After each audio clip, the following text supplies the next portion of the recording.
Pay attention, guys. I'll put that right up there right now. Don't do it. Just don't. There's a few things I'm going to cover today for all you wonderful Reiki practitioners out there that can possibly habits you might want to avoid. It's all a choice, of course, and you're probably thinking, what's Gary on about now then?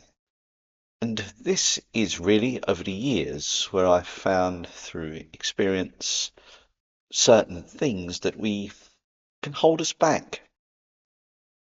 Like everything else, we've got to work at our practice, and it goes for me, you, and everybody else that's in this Reiki world. And some of you may be watching this and, well, I don't have anything to do with Reiki. I'd still say pay attention to these little tips because they may well prove relevant to you as well. As I say, I've got my brand new piece of technology. It's very, very fashionable, very in vogue, and saying just no. Um, with all these little aspects I'm going to cover. And yeah, Gary's stepping forward, maybe from the Stone Age. I won't even say the Bronze Age, whatever follows the Stone Age. That's where I'm at. Shall we begin? I think we shall. So let's go from the very first point on this list. Now it's 5, and I quite like number 5 is really, I think, good. But let's go here. You can see that it says procrastination. And yes, I did say that really slowly because that kind of sums it up, doesn't it? That's what happens to our energy when we decide to think, I want to do that, but I've got something else to do. I'll do my Reiki in a minute. I've got to go and pay the bills. I was going to go down a corner shop, go and get some milk, maybe some, tea and sugar. I don't take sugar, by the way. Um, or I don't know. I think I'll wash the car. I think I'll read a few pages of my novel. Maybe I'll go tidying up the house. Anything but Reiki, which I'll do later. I'll do my Reiki practice later. It can wait. There's no rush. Yeah, I'll come. If I don't do it today, there's always tomorrow or the day after. And yeah, it's not that big a deal, is it? Really? You see what's happening now? We keep pushing it down the line. We know there's a practice we ought to do, but for whatever reason that is kind of beyond comprehension, really, we keep knocking it down the park. And you are talking here, or you're listening here, should I say, to an arch master of procrastination. Believe you me, if I did not procrastinate, I would have written about 40 books by now. And instead, I've written one novel and countless short stories and poems because of procrastination. I keep putting it off, or sort of like finding excuses. Oh, I'll come back to that. I've got to do the editing. I'll go and do something else. I know I've diverted a little bit off Reiki, but it's the same kind of principle. Think of your lives right now, something you've been procrastinating about, something that you know needs to be done, but you keep knocking it out down the line. It's important that we find time to do those little things we need to do. I'm a firm believer of mixing it up a little bit. It's like because we also want to avoid routine, because it's almost like routine kickstarts procrastination, because you can't put in this little thing in your head, oh, 11 o'clock I've got to do my Reiki routine or whatever, and you'll find some other excuse. And funny enough, isn't it funny, suddenly the phone goes or you get a Facebook message, and that's your prime excuse to stop your practice, whatever it is, and you'll do something else. But if we start mixing the day up a little bit, rather than say, well, every day at 10 o'clock I'm going to do my Reiki practice, maybe change it for the following day to in the afternoon or in the evening, first thing in the morning. Start mixing it up a little bit. And it kind of like gets a certain different energy from those times of the day, something we can work on. But the main thing is, it's just making the time to do it. And you don't have to do the full shebang.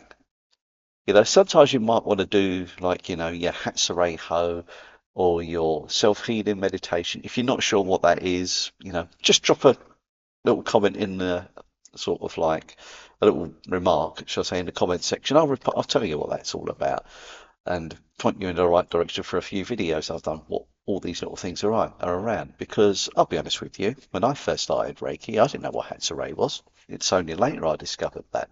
So if you don't know what that is, come see me and I'll gladly explain it to you. But there are all these little things that we can put in to keep delaying the inevitable thing that we need. We ought to practice that. You notice I almost said need. I never want to say need. Need is very demanding and almost insistent. Ultimately, it's your choice. You can choose not to do all your Reiki practice and then maybe wonder why it's not maybe quite as strong as you'd like it to be. The Reiki energy will always be there. And the great thing about Reiki, if you haven't been doing it for years and years and years, you might have learnt this 20, 30 years ago, and you think, oh, I'd like to get back into it. Absolutely nothing to stop you. You are connected. You can pick it up any time. Um, but clearly, it's like when you go to the gym for ages. You know, you get strong, don't you? You build your muscle, you build your fitness. If you don't do it for a while, it takes a little while to build that muscle mass back up again. And with your Reiki, it's just, I won't say it's building, strengthening your energy that comes through to you, but it certainly will improve your connection, is how I see it. And it's something we can work on. It's always there. And enjoy the process. Again, mix up your Reiki practice. Maybe like I say, if you haven't got time to do the whole shebang, just do a quick 5 minute blast of healing, for example, or just literally just sit in the energy. There are so many things we can do, but it is one of those things that we want to be aware of. Procrastination, don't, and not just with your Reiki, in all essences of life, really.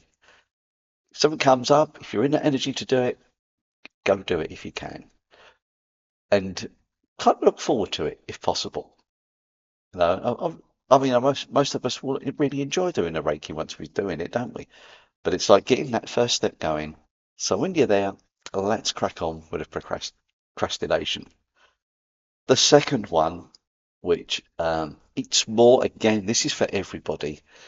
It is what I call right here, number two, self-criticism. Please refrain from that.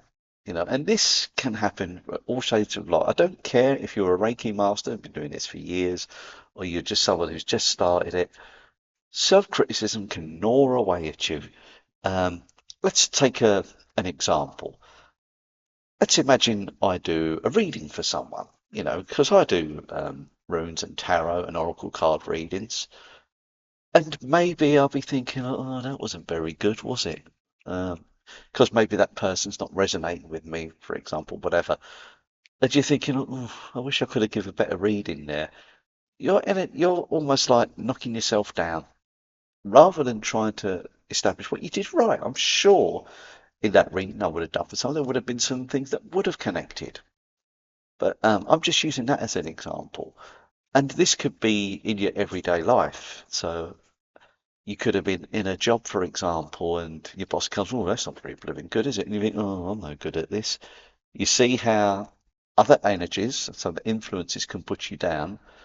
And rather instead than thinking like, oh, actually, I didn't think it was that bad, maybe. And even that is almost a criticism because I'm saying it's not that bad. It's almost like I should be saying, "Oh, actually, I think this is quite good. What would you like me to improve? Give it back to people when they do that to you. And say, well, you do a better job then. And because it's surprising that people, oh, been a bit cheeky, and say, no, just expressing my truth. And of course, it's the same with your Reiki. Don't criticize when you give a treatment to someone or something, and they might say, oh, I feel a bit ropey, I feel quite rough, and you think, oh no, I've given bad Reiki. But all you've done is just lifted a symptom that's been lying there to the surface that was always going to come out anyway. And this is where it can be a challenge sometimes when we do Reiki healing, because not always song and dance, is it? Because, but for me, that's a good thing because we are now getting to the root of the cause and we're doing our darndest to remove what's not needed. Of course, always remembering that it really is the client and ourselves. We're ones who are really healing ourselves. The Reiki will assist us, but it's down to us to make that step. So please, please, please refrain from cross self-criticism. It's another one that just brings us down. We want to get ourselves up. So let's big ourselves up out there. And number three, kind of leading on from the first one, that no self-practice. And this is just where you just think like, you know what? I'm not bothering. I ain't going to do this Reiki no more. It's the biggest waste of time in my life. Hasn't performed miracles for me. So I'm just going to sit down and basically waste all that money I spent learning it and do something else. Now, of course, this is a choice, and let's be honest, we'll look at things we've done in our past and we will let it go. Whatever it is. I mean, I trained in karate for several years, but I'm not doing that anymore. It's just not relevant. It doesn't sit right with me anymore. I don't need to do that. Um, one, this old body wouldn't take it anyway. But again, it's like your Reiki practice. There was a reason you learned that. So maybe people who are watching this right now, you might be thinking, I haven't done it for years and years. It's up to you to pick it up again. But if we don't self-practice, if we don't give ourselves the healing, it is a cliche. I'll use a cliche, and the writer side of me says, Gary, don't use cliches, but I will. We have the half full and the half empty, don't we? And if we kind of look at things like half empty, eventually we end up with an empty cup. And that's our energy. Our energy, we're not bringing that energy in for ourselves for whatever reason. We're just pushing it away because maybe we were thought we was going to change the world. We thought we was going to become Superman or Superwoman, and you just feel, oh, it's a little bit different, but not quite what I expected. But there we are. So try to stay away from that, and just know when you're doing your self-practice routine, going through that, know that you are working the energy. And I see it like this self-practice routine is something to be enjoyed. And it's a kind of an irony that I find that a lot of Reiki healers, myself included, love it when somebody else gives us Reiki. Someone else gives us Reiki, we already feel that's a treat. But we don't feel it when we give it to ourselves. I wonder why that is. What are your thoughts, Reiki people? If you could put that in the comments below, I'd appreciate that because I like to get a bit of conversation going and I will answer you as best I can. Trolls, I warn you now because someone did try to troll me the other day. The great thing is my comments are on strict and the troll comments rarely get through. So I'm not saying they won't, but there is regulations to stop that. So if you feel there's a comment you'd like to make about why it feels better when somebody else does it rather than yourself, I'd like to hear your thoughts on that. I really appreciate that. I'll put my thoughts on it because how can I say this? There's two parties involved. It's really nice to feel someone else giving you the energy around you, and you can, let's be honest, you can be lazy. And it's quite funny because when I have treatments, I often end up going falling asleep and even end up snoring. It's just the way it is. It's always a little bit of a running joke where I'll go to a certain centre that I go to and I have the healing and they say, oh, he's off again. But there you go. That for me is perfect. When I've got a client in that state, there's no resistance. I know that energy is going to get in there and that's beautiful.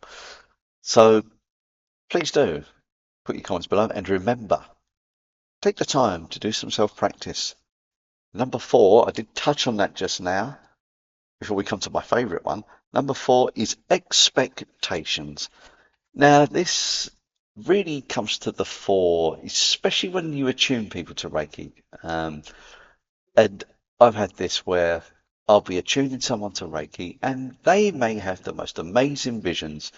They've probably flown on a sort of like sparkly magenta cloud right out through the Milky Way, out into Andromeda, right out into the Boots Void, and being surrounded by star whales and unicorns in tutus, dancing and singing la la la la la. I can't think of a better song than that. I'm really sorry. Maybe you can think of a song, put it in there for me. Um, but you see what I mean? They've had the most amazing experiences, a multitude of colours and sounds and all sorts of wonders and wonderment, and even elves playing the heavy metal guitar. And then there will be someone else, and I'll say, "How was your attunement?" And they've just heard that, and they think, "Well, I just got gold, just gold colour." And straight away, their expectations kind of go down, and it shouldn't be that case. I would like to say everybody, especially those who are new to Reiki, your experience is unique to you. And do not be thinking that the person who had the unicorns and the star whales has a better connection than you. Not at all. It's just their interpretation. They may not be as grounded as you are, for example. And it's really so important that we don't compare ourselves to others. Our experience is our own. And again, it's when you do the expectation, like self-healing, you might have a cough or a cold, and you think, "I'll give myself some Reiki," and at the end of it all, you might give yourself a few sessions, you still got that cough and a cold. You think, "It didn't bloody work." Don't think that way. Rather, instead, that Reiki may well have worked on something a little bit more areas that needed attention, and the lesson could be for you to go through that cough and cold. It's necessary. It might be to teach you next time you go out to wear a coat or a jumper or a hat. It can be that way. And if to say, no, you're going to go through this process. For grief is another one, the grieving process. And this is where I will use an example. This came to me quite a few years ago when I was first practicing. So I was looking for someone to practice, and I wasn't charging at this point. And this individual had just lost a loved one, and I went round to their home to help with grief. But the grief was not touched. Instead, it was healing around the neck area. And basically, the message that I got from that, the neck area was something we could help with, and that was what was the primary focus. The grieving is a process that's very unique to us, and we experience that in our own way. We almost have to go through that process. It's coming through our understanding. Now, Reiki for sure can help with that, but ultimately, if you leave it to the higher purpose, it will guide you to what's needed. In this case, it was the neck ache. That was the pressing issue, and it was almost the message I was getting. No, they need to grieve on their own terms. That is part of life and death, unfortunately. It is this part kind of the journey that's needed. So release those expectations when you're thinking you're going to get whiz bangs and God knows what else. And just accept that the healing is going to come from you, may just be rather, in your eyes, rather bland, but nevertheless, something is magical is going on underneath the surface. Just enjoy it and just know you're taking a bit of time for a little bit of TLC. See it as a bit of you time. See it as your time as a little bit of relaxation. And conversely with your clients, don't lose all expectations of what you're going to do for them.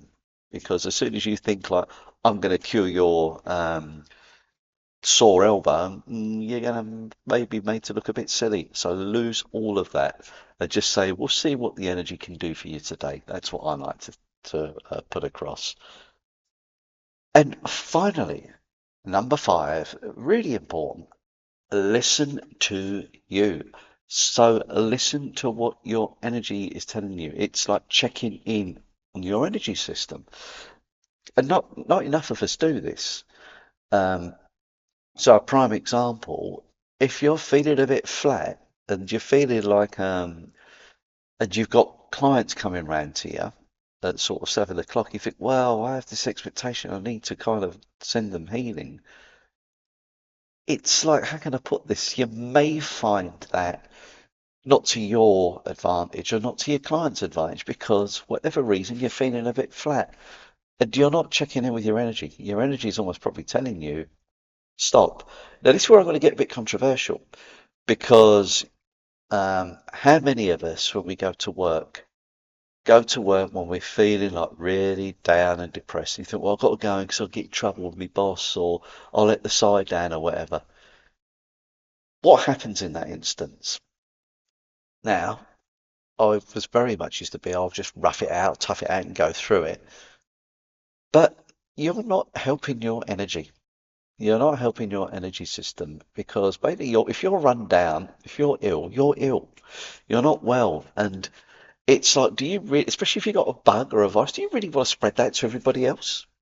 And this is where a lot of firms slip up. And it was one of the few good things when COVID was on, um, because they realised if their employee was suddenly gone down with COVID, they think, oh, I don't want them spreading it to everybody else. And for a short while, they were always encouraged to stay away. Of course, that's all gone out the window now. We've all gone back to the same old habits again. But really, when you think about it, wouldn't it be more sensible if you are, see, this is where I'm really a sort of like calling out to bosses here or people who run their own companies. If you see someone sort of coughing and spluttering when they're out at work, think to yourself, do I want to spread that through my workforce? Or should I just say to them, you go home? Don't worry, I'll pay you full pay, whatever, but I don't want you here. And straight away I hear people, oh yeah, but they're going to take the mickey out of you. It again, it is all about assessment, isn't it? Assessing the situation. But sometimes it's been so obvious to me that someone shouldn't be at work and they're still coming in doing their job instead of the boss saying, you know what, go home. But here, like I say, taking it to the Reiki perspective onto you, and this is like important. It's like check in to see what your body's telling you. You know, almost like do yourself a little scan when you come to your self healing. And again, sometimes, and this is again where I'm sort of like slightly contradicting myself, which I don't mind doing, I hasten to add. But if you're really not feeling it, and to go through Reiki is going to make you ill because you're concentrating, well, don't do that. You know, literally do nothing. You know, and I'm not saying do this all the time, but if you are really, really flat, you know, pull back and just make this little simple request. Rather than going through all the connection and feel like you're obliged to go through that, just put a little request up. Guys, I'm too weak to do my Reiki today. Can you give it for me? You know, can the energies come in and just work with me? You're making a request almost to the angelic realm, if you like, spirit realm, or the energy in general. Just say to yourself, I'm struggling. Can you please give me a boost? And I can guarantee you doing that, you open the possibility of that Reiki coming in for you. Of course, when you're, how can I put it, when you're the conductor of the symphony and the music's coming in, you're conducting the energy, then yeah, you are in flow and you can put it where it needs to. But just know that will come in and do some good for you. But the worst thing you can do is if you're feeling really flat and you're trying to kind of like get the old engine going on empty, you might get up the road and the engine will stop again and it'll be stop start. So sometimes you just need to pull away for your own benefit, and especially with your clients. So do bear that in mind with your clients. There are times when we do need to just say no and recover. And again, I think it's nice as well just to get a break the energy up a little bit. Go out for walks, get some nice good fresh air in yourself, a little bit of exercise, change the dynamic, and trust what your body will tell you. So you can listen to your solar plexus, your dantian, is one way of doing it. There's three places or you can listen to your heart center. The heart center is brilliant. You know, say, take your heart. What do I need right now? So I'll do it right now. What do I need? And ironically, they're telling me what do I need is to get the message across and hurry up and get this done. Okay, guys, that is my message. And of course, you can go to the third eye if you prefer. But really, for me, this is the big one. You can drop there, but those two will certainly help. And if you can connect all three, perfect. That is really what we got. So there we are. That's probably one of my favorite ones. Listen to yourself. And as we come to the end, I'd like to say a big, big thank you to each and every one of you that's here. And what can I say? For those who are in this elite special time, because a lot of people have gone there, so you are in a bit of a special place. And I'm going to say to you, if I know you're still here, well, how can you prove it? If you put juice in the comments, I will know you are connecting to your Reiki and all these little habits you're going to take care of, or probably maybe already have. So put juice in the comments and any little tips yourself, because I love to listen to people's tips. There's a lot of people that may be seeing this either today. It could be 7 years' time for all I know. If I'm still around, I'll check in and listen. But that's my thing for you today. So put juice to say I know you're still here, and any little tips of your own. That's a wrap. 25 minutes. It's best I shut up because it's going to take me forever to upload this. And I wish you all the best, be it day, evening, morning, afternoon, whatever. Enjoy your day, and thank you so much for stopping by. Till the next one. Bye bye.